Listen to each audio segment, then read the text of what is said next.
In the first hours after the collision, Titanic took on hundreds of tons of water per minute. Did this added weight begin to tear the ship to pieces?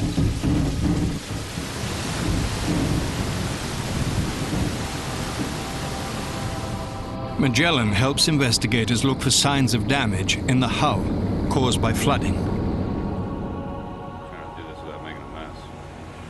Along a region known as the well deck, the team spots a series of cracks. We're looking at a significant crack in way of the aft end of the well deck region on the starboard side. They believe the cracks were formed as the bow sinks deeper into the water.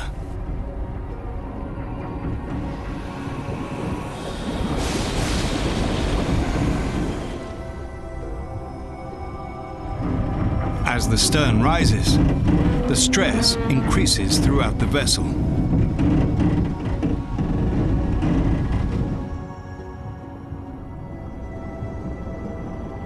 Today, investigators find clear signs of that enormous tension on the wreck. This opening is known as an expansion joint. It was designed to relieve tension in the upper decks. The separation should only be inches wide. Now, it's several feet across. The night of the disaster, the joint is pulled open, causing the forward funnel to topple into the water.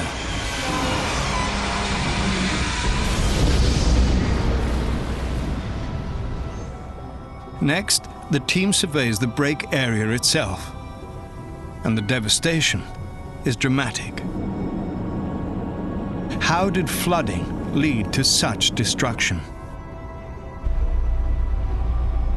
The breaking up of the Titanic looks like it was a slow process. Not like bringing down a building where you plant all this dynamite and boom, and it all collapses down the middle. A ship breaking up is not a pretty sight. It's a very slow, agonizing death to a very large piece of machinery.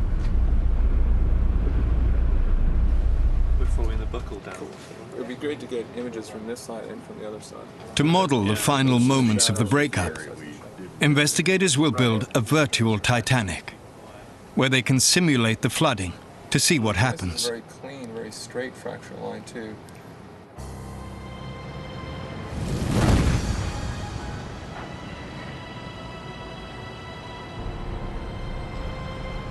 At the naval architectural firm Gibbs & Cox, investigators build a computer model of the Titanic to reconstruct the breakup.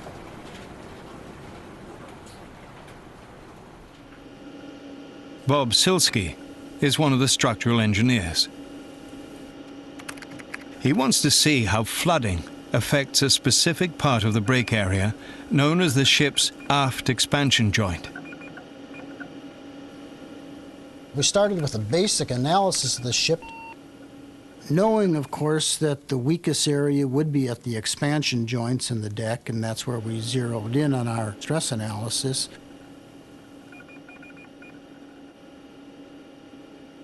Silsky's model also accounts for the strength of Titanic steel, which we now know from the steel test. To begin the process, the bow is slowly flooded.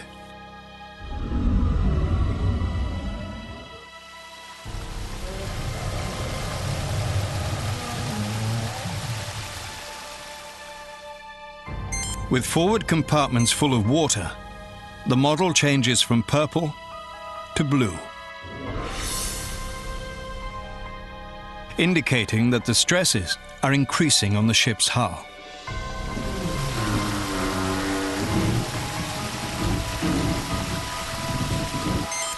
With 6 compartments filled, the model is transformed again. Red regions indicate the areas of highest stress. More than 65,000 pounds per square inch are exerted on the expansion joint.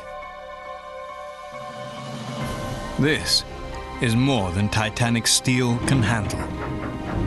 And the great liner begins to break near the expansion joint and third funnel. Silsky's results have some startling implications.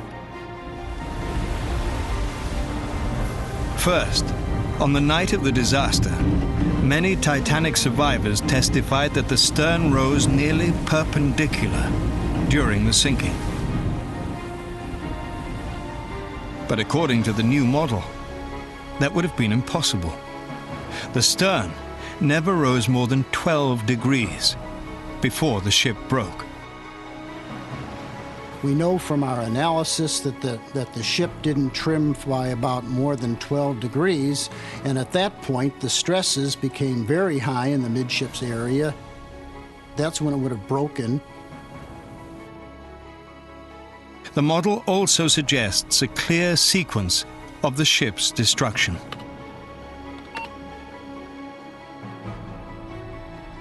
Titanic broke from the upper decks first. Her bottom failed last. This scenario suggests a provocative new idea. After Titanic's midsection crumbles,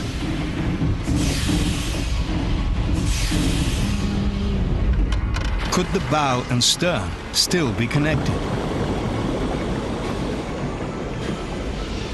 Did a large section of hull bottom hold the ship together for a brief period underwater? To investigate this theory, researchers need to find this missing link that connected Titanic's bow and stern.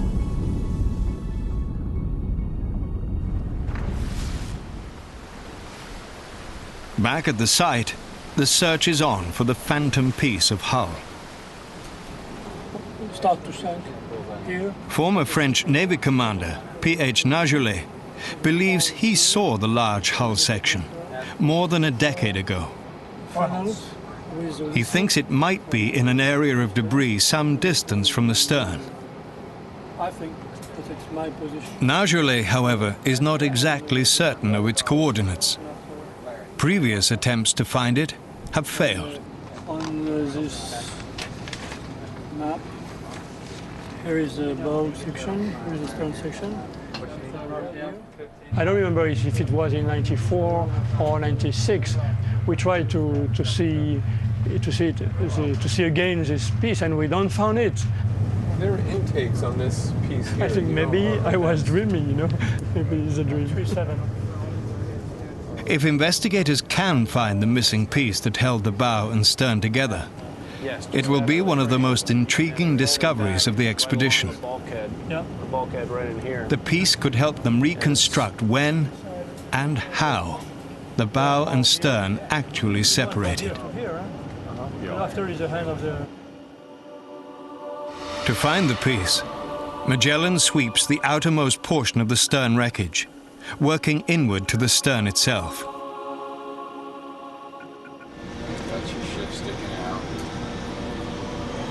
The team begins its search late at night, embarking on a lonely trek across the debris field. Yeah, we're gonna move straight ahead. There's some stuff up here. Sounds cool.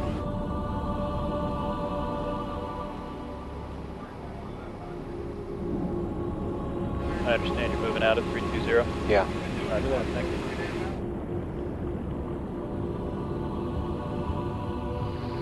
Some small stuff right here. About 290.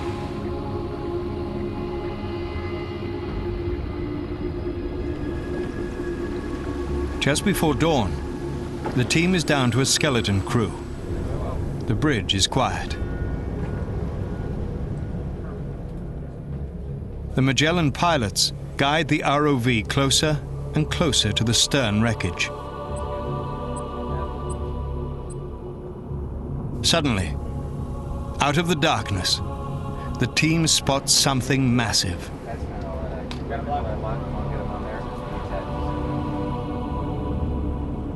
Could it be the missing hull bottom that they were looking for?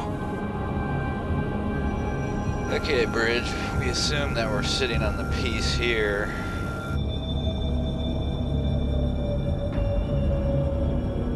You gotta wake the scientists up.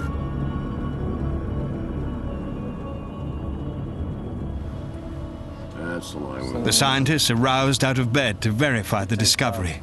Do you see the CVK on your right of the screen? Just about 4:30, I had a knock on the door with a very pleased announcement that we found it. We came right down on it.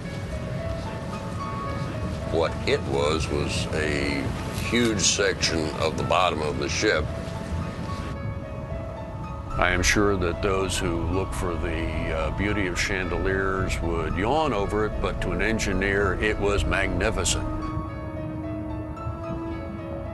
For the team, the Phantom piece is quite an impressive find.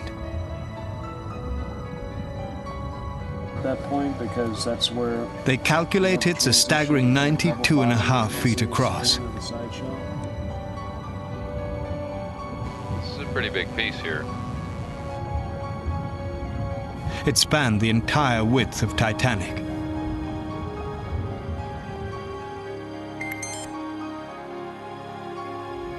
Looking 290.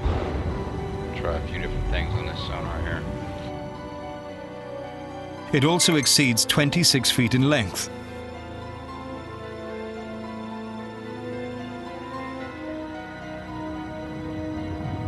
Its tattered condition provides testimony to its incredible story. The fact that the edges are bent and not cracked indicates that it was slowly pulled apart. Unlike the decks above, it did not give way rapidly. In the center of the piece is a massive beam called the keel. Given its tortuous appearance, it was probably the very last part of the ship to break.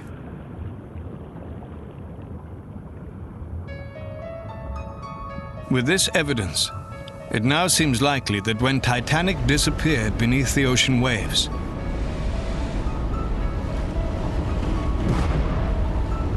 she was still in one piece. But somewhere in the first 500 feet, the hull bottom finally gave way. Here, the bow and stern began their separate and very different journeys. Ironically, Titanic's keel, the last section to give way during the breakup, was the first piece laid down during the ship's construction. When these ships were built, they were built from the bottom up.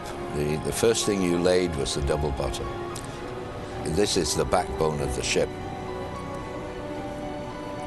It was the last line of defense in the end. It was the last thing holding that ship together.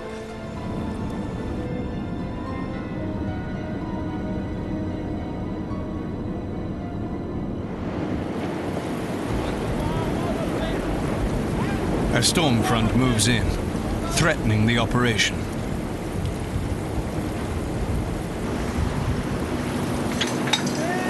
Paul Mathias and the crew of Nautil are retrieved from dangerous seas.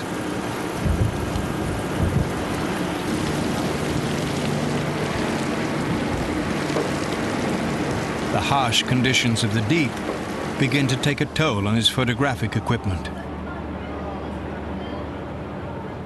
Salt water also corrodes connectors, seals, and wires. Because it sets right on top. Well, we've been faced with challenges. That is the way this one is. It just has one.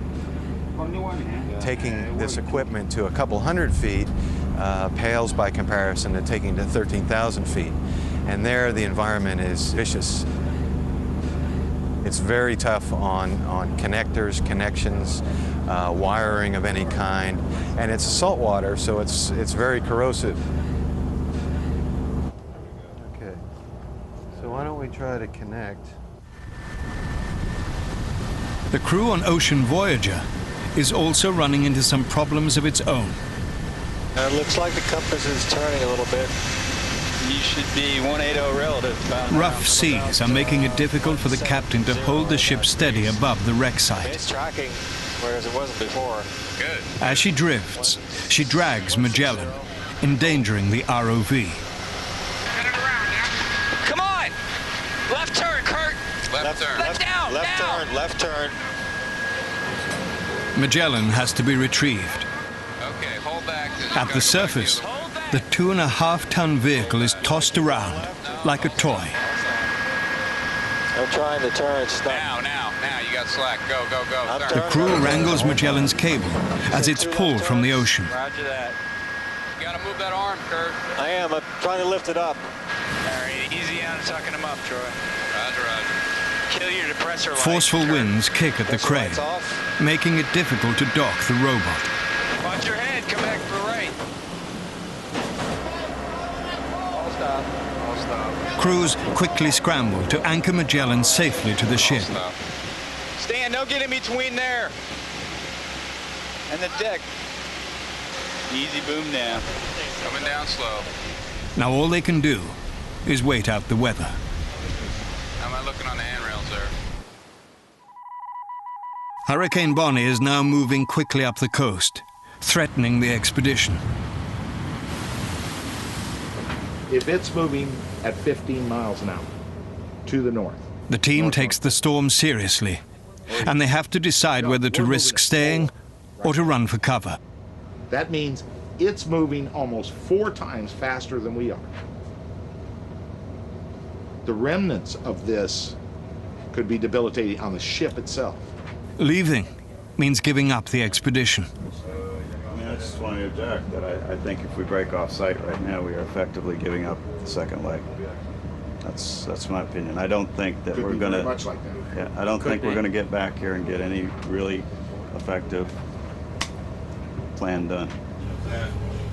The decision is made to wait and see if the storm changes course. Accurately predicting weather at sea is a matter of life and death. Mistakes can be fatal, just as they were with Titanic. The night of the disaster, the ocean was as flat and placid as a lake. But the calm seas were misleading. Lurking in the darkness, dangerous icebergs drifted further south, occupying waters where they were seldom seen. A small miscalculation led to colossal catastrophe.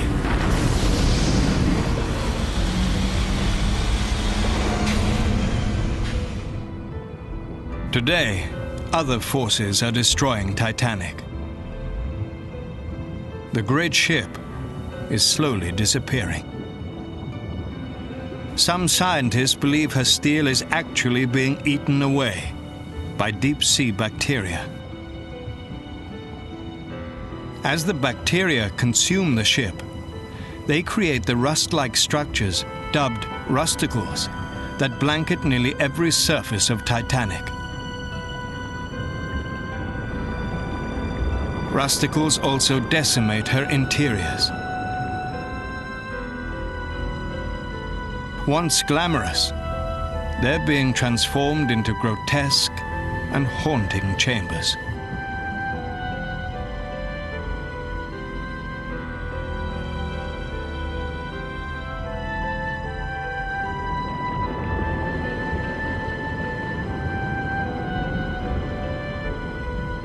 Little by little, the rusticles are devouring Titanic.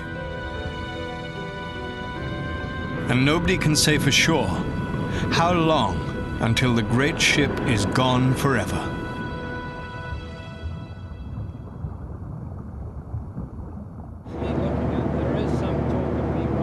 Dr. Roy Cullimore is trying to gauge how quickly the rusticles are destroying Titanic. Idolizing the machines that can break the genetic code. To do this, Cullimore needs to understand the rusticles' diet. Okay. And why are you different? Well, because these... He wants to know what types of steel the rusticles prefer to eat.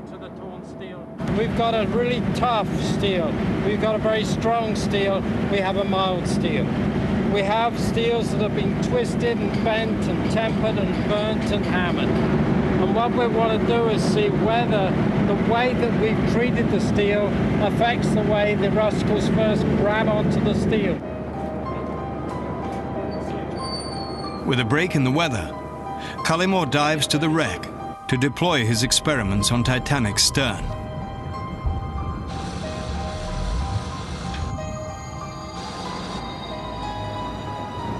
I believe we're looking at the collapsed bridge wing. When he surfaces, Cullimore also uses Magellan to place experiments on Titanic's bow. Okay, let's see what I can do here. Through his work, Cullimore has already calculated that nearly 20% of the bow section has been devoured by the rusticles. Today, he's refining those estimates, and the rate of decay is alarming.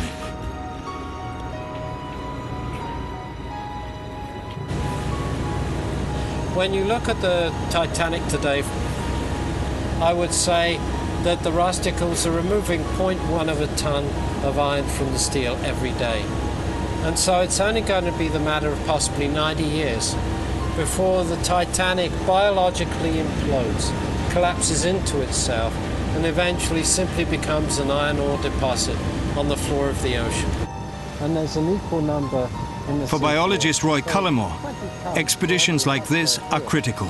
When there's no movement, like in Nautil, when The rusticles are destroying evidence of Titanic's disaster, just as we're beginning to understand her story. For Titanic, time is running out.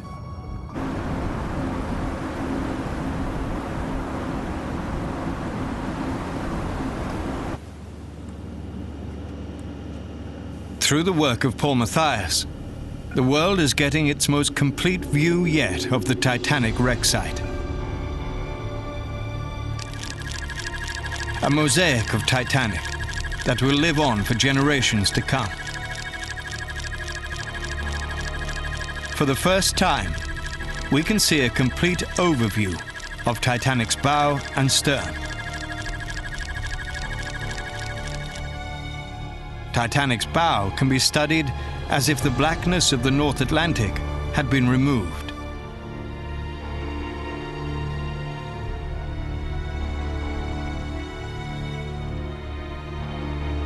The destruction of Titanic's stern is catastrophic. It's almost unrecognizable.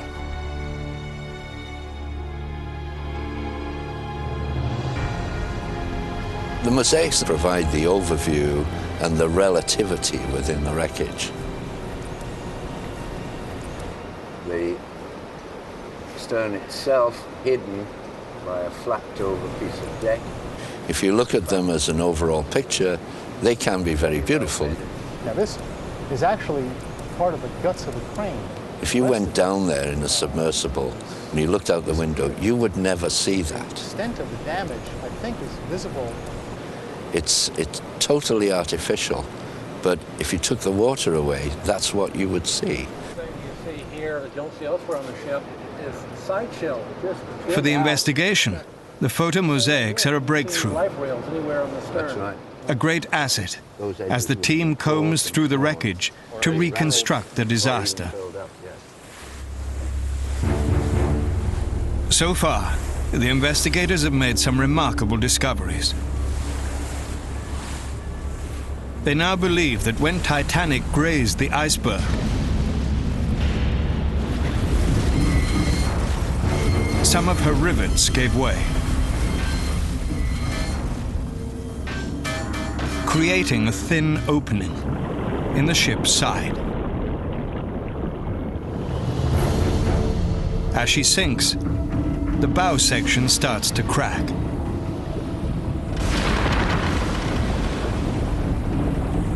Titanic's stern rises. The structure suffers tremendous strain.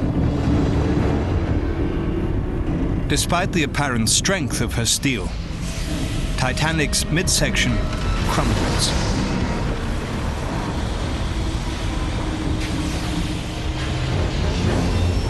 Titanic, however, does not break apart until the vessel is completely submerged. For a short period, she's held together by her keel and hull bottom. Still, investigators want to know the rest of the bow story.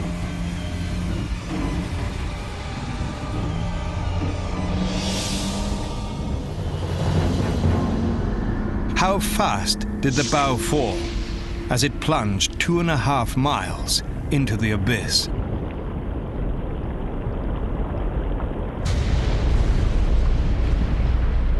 There is, of course, a lot of argument within professional circles about how fast a ship or parts of a ship are going to go down. Some would say that it would go down slowly, others say it will go down fast, it will drop like a rock. These are things that we don't know yet. Starting at the top, we have the famous rails, of course, around... To Williams and the team, the photo mosaic provides some very clear indications of the bow's speed. The hatch here. The structure is remarkably intact, which suggests its trip to the bottom may have been very slow. This can give us some guidance as to the speed of descent. If we look at the mosaic, what we see is a fairly clean structure. It's lost its funnels, the mast has been driven down. And also the mast. But there are some small pieces on the deck, which, if it had been traveling very fast, we would have expected to have been blown away by the force of the water. Slow down as quickly as the structure as it hit the seabed. If the bow sank quickly, the team believes that her railings would have been torn away.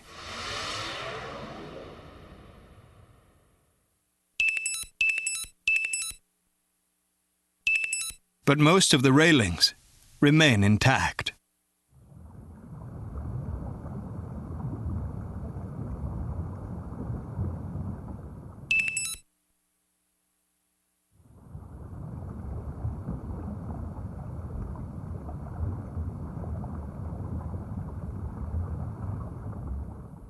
The bow cranes are also still in place. Another sign of a slow descent.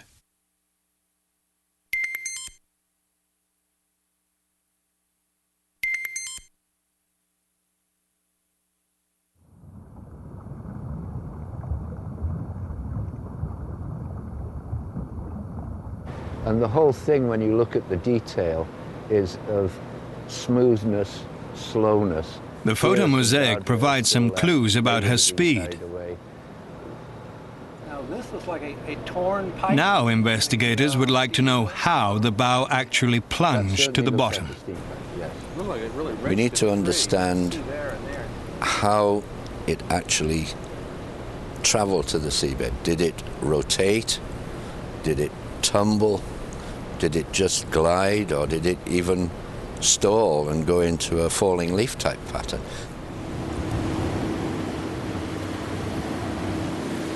Back at the wreck site, investigators are building a case for the bow's fate. Yeah. This looks like it's overhanging a bit. On the port side, they examine a series of unexplained 90-degree bends in the hull plating. It appears that when the bow suddenly hit the sea floor, the impact created the bends. Let's move off to the right along the mud line if you could. Okay.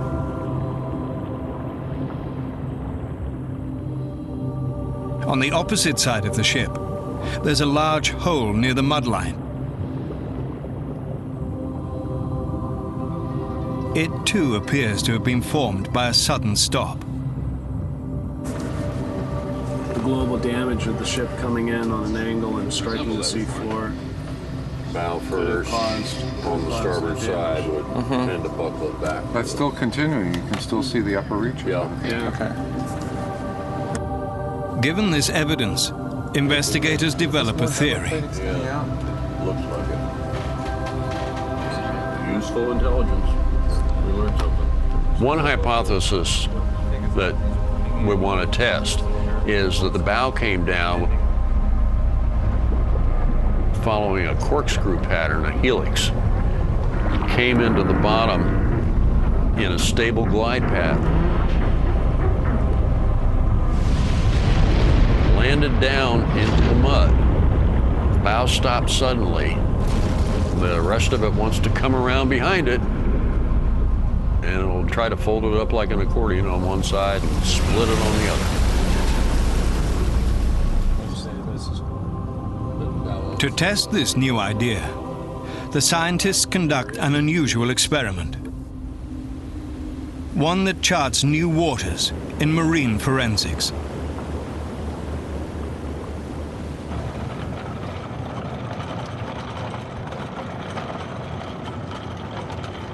At the Carderock facility, a team of scientists will sink a model of Titanic's bow.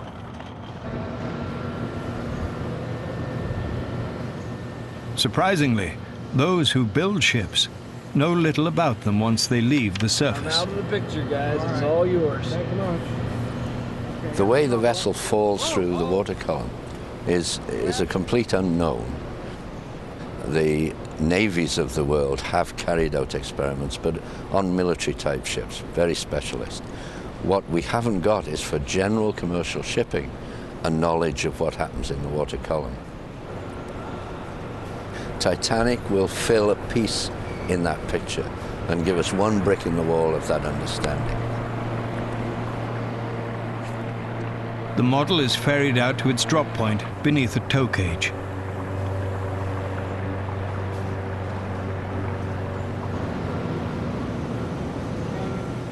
The cage is suspended from a massive indoor bridge. Its steel girders span more than 12 million gallons of water. This is one of the largest test tanks in the world. Our crane's back center line. As part of the development team, test manager Tom Waters makes some final adjustments. The bow model is just under 5 feet in length. The bow's mass, weight distribution and major features are represented. The real interest here is what happened when the bow separated from the stern on Titanic. So the model testing of the bow should show us, hopefully, any particular attitudes that the bow may adopt. There are many, many issues that need to be looked at.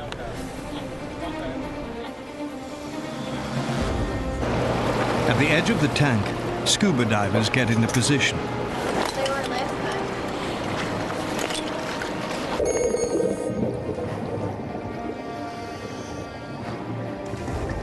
The bow's descent will be tracked through sonar.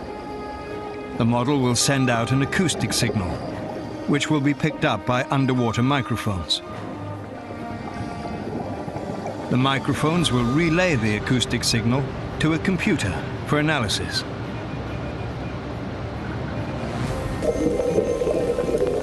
Diver stand by. 10, 9, 8, 7, 6, 5, 4, 3, 2, 1.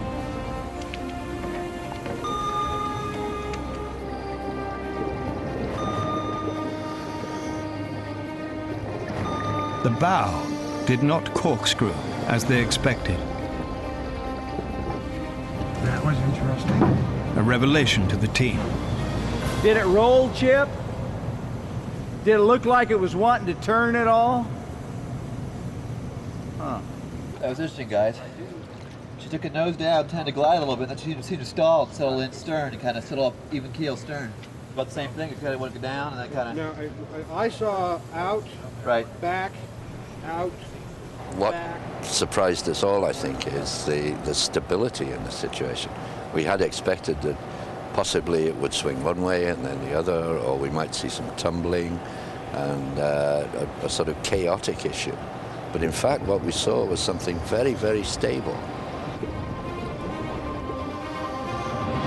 Over the next 6 hours, the model is repeatedly dropped as investigators zero in on a statistical average. These lines illustrate the bow's flight path is stable.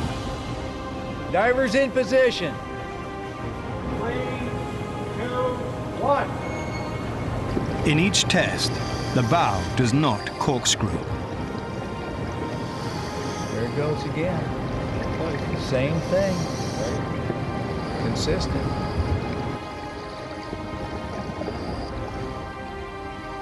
A metal flange is added, mimicking Titanic's actual wreckage, to see if it causes a corkscrew motion.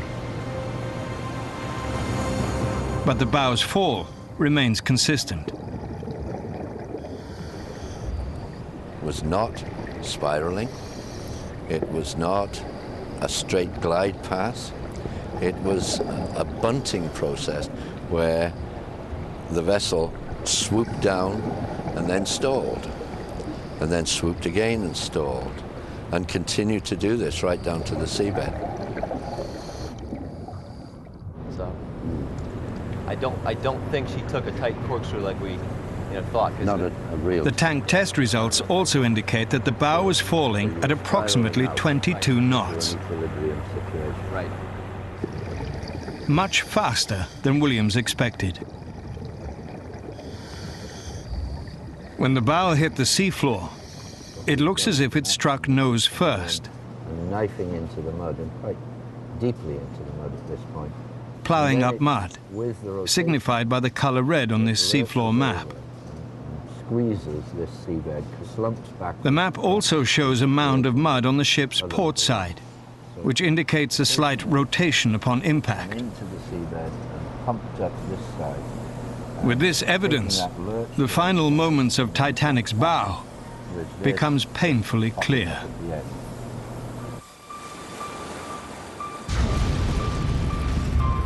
After receiving a fatal blow from the iceberg, the bow begins a long, slow journey to destruction. The watertight compartment's overwhelmed, thousands of tons of seawater pulling her beneath the surface. Deep below, she begins a seesawing pattern as she slowly falls.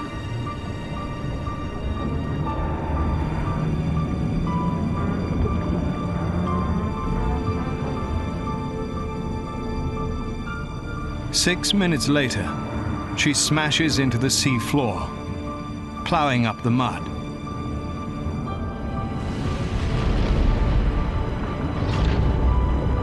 The sudden stop causes her port side to bend.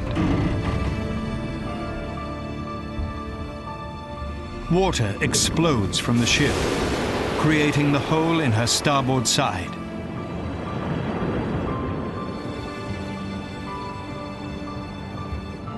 For nearly 100 years, the bow has kept this part of her story hidden in the darkness of the deep. Now, the light of scientific discovery has revealed new understanding of Titanic's disaster.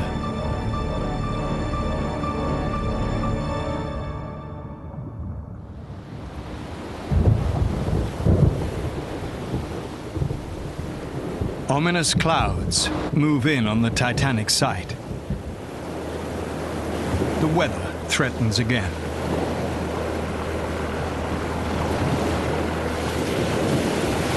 Zodiac transfers are more difficult, even dangerous.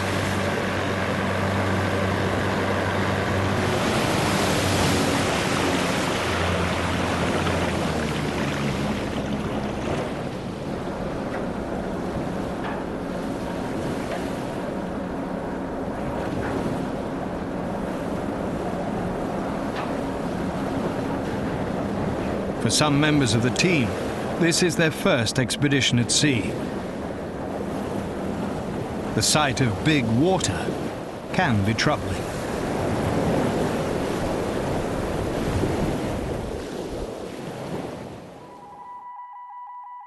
Two hurricanes now have the potential to bear down on the expedition. Once we finish the trim test, the team has a 48-hour window of opportunity to continue its investigation. Okay, so that means we're operating for the next 8? Then, trained seamen and novices alike will brace for the worst. With our system. You understand, it's going to be a very quick training period. The prospect of rough seas is unnerving. You want to get in the water tonight, from what we understand. Okay, it looks like it's going slow. Get it, keep getting it. Now the expedition takes on a new sense of urgency. It's coming around. Come on. Magellan heads to Titanic's stern one last time. Keep your head, spin right, 20. Spin right 20. Investigators would like to figure out why Titanic's stern is such an exploded mess. All right, Kurt, give me a couple little bit to the left. Okay. Titanic's obliterated stern has puzzled scientists for years. Compared to the bow, the stern is radically damaged, nearly unrecognizable as a ship. Investigators would like to know how this destruction could have occurred. What it does show is a stark contrast with the bow itself that we saw earlier. When you look at the two mosaics, the bow and the stern, you see the bow, reasonably good condition. If you look at the bow, it's quite pristine. Okay, it's fairly clean, it's been wiped clean in a few areas, but the stern is a wreck. It looks as if a bomb's hit it. And in fact, that's probably the equivalent of what happened.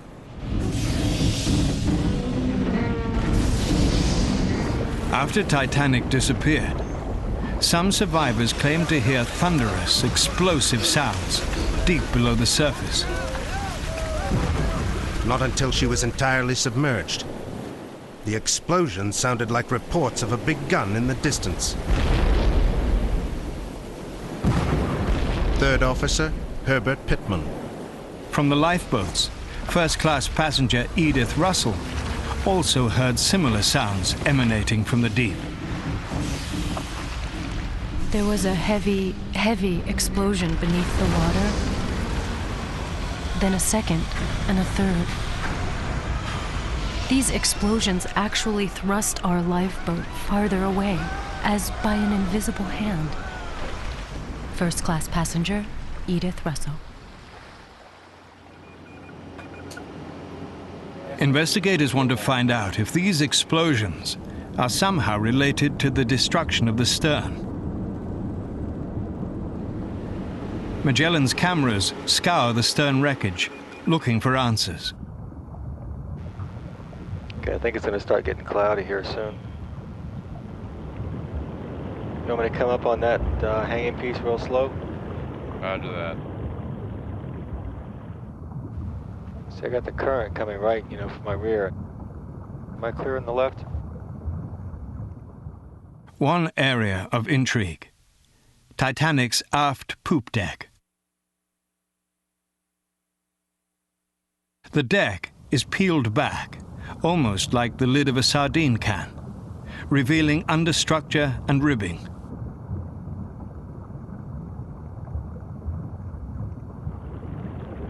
Scientists think the source of the explosions might be found beneath these decks.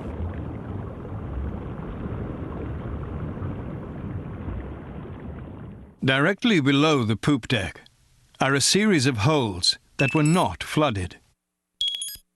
Instead, they were filled with trapped air.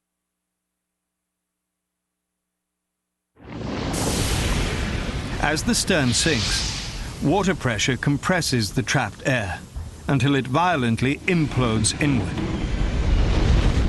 Then it violently explodes outward, blasting back the poop deck.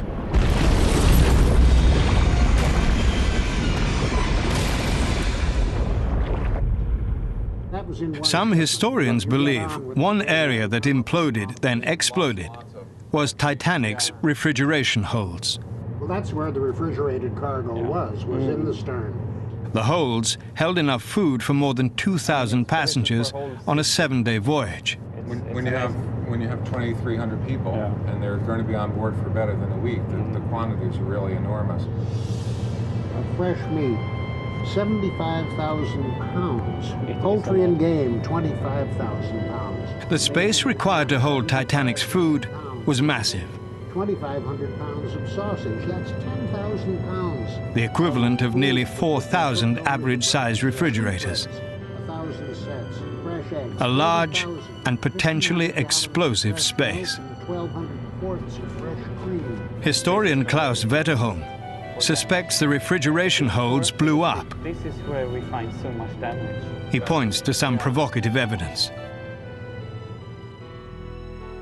The holds, like much of the ship, were insulated with cork. Whoever has been on a ship knows that that's what you do on a ship, you eat. According to Wetterholm, when the stern was exploding, it released an incredible amount of cork. Perhaps. On the night when the ship went down, many survivors said that there was a lot of cork on the sea.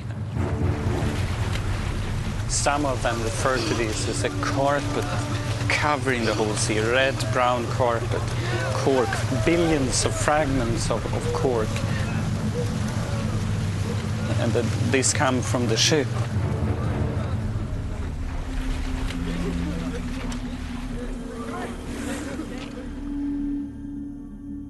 Based on the wreckage of the stern, investigators develop a destruction sequence to try to determine what happened.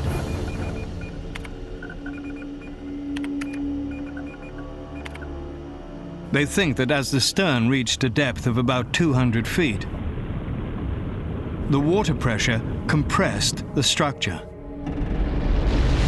All trapped air was then blasted out, with enough force to level nearly a square mile of houses. If any structure sinks that's still intact all around, as it goes down, it becomes compressed from the water pressure. And then when it collapses, the air is compressed, and then it expands outwards again, like an explosion.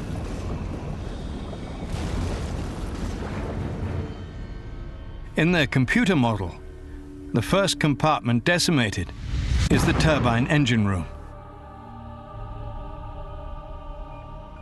followed by the electrical machinery room, then the stern tunnels and the peak tank.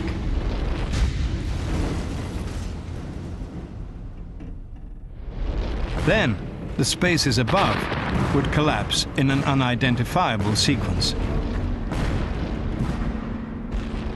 They're highly compartmentalized, rigid bulkheads covered in cork, airtight spaces. Back at Carderock, the team tracks the route the air took as it wreaked havoc on the stern. 50 or 80 feet. There were various routes for this expelling air to come up through. It's following a maze. The air follows a maze through the structure, and at each turn, at each bend, it disrupts it, it destroys it. One of the most direct and destructive paths the air took was up the third-class staircase, directly below the poop deck.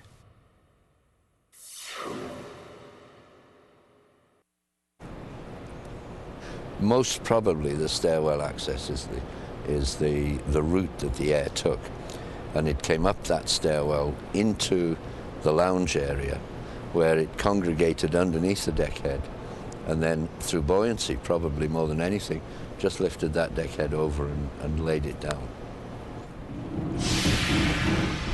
Escaping air, it appears, had the power to ravage the stern, contorting and twisting her into an exploded mess. From then on, it was a wreck. It was disrupted and broken. There's no evidence that it rolled over because we'd have lost a lot of the loose structure on top.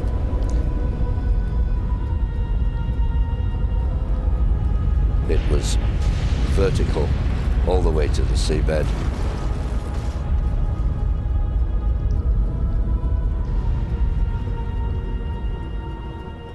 The state of the stern wreckage once defied description.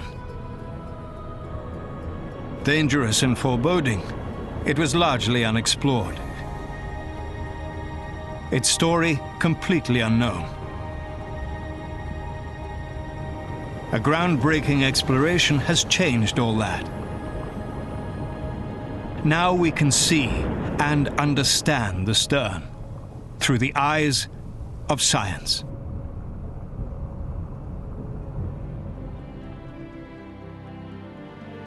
Nearly 100 years ago, the great RMS Titanic embarked on her maiden voyage.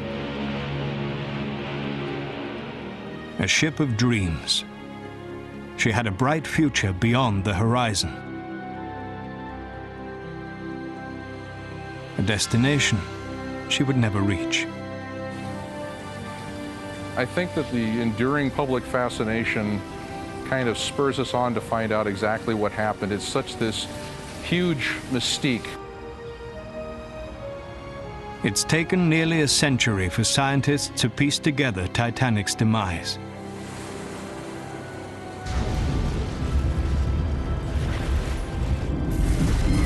And they've realized the tragedy is far more complex than ever imagined.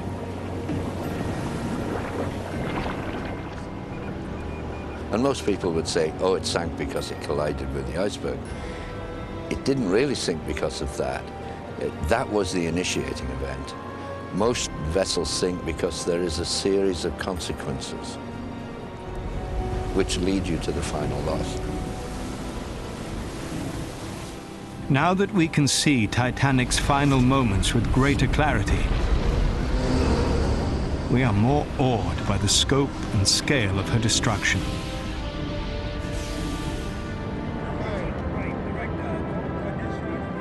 Well, one thing we did learn from the final hours of the Titanic, that it was certainly a lot more chaotic than we had ever thought before.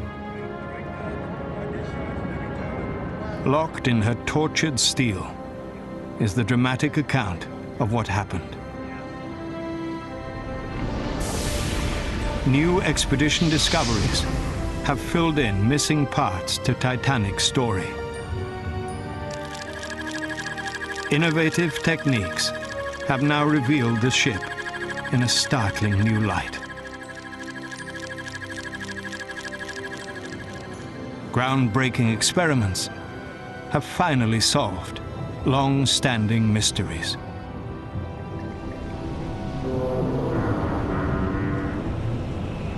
What this whole expedition has been able to do is put pieces together to give you, or give the world really, a full story of what happened that night. How did the ship break out? Where did it end up? And why did it end up there?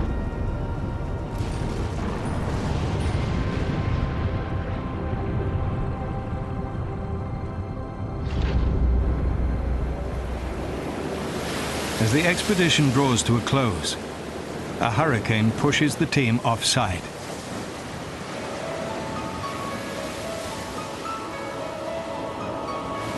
Success and celebration are tempered by the power of the sea.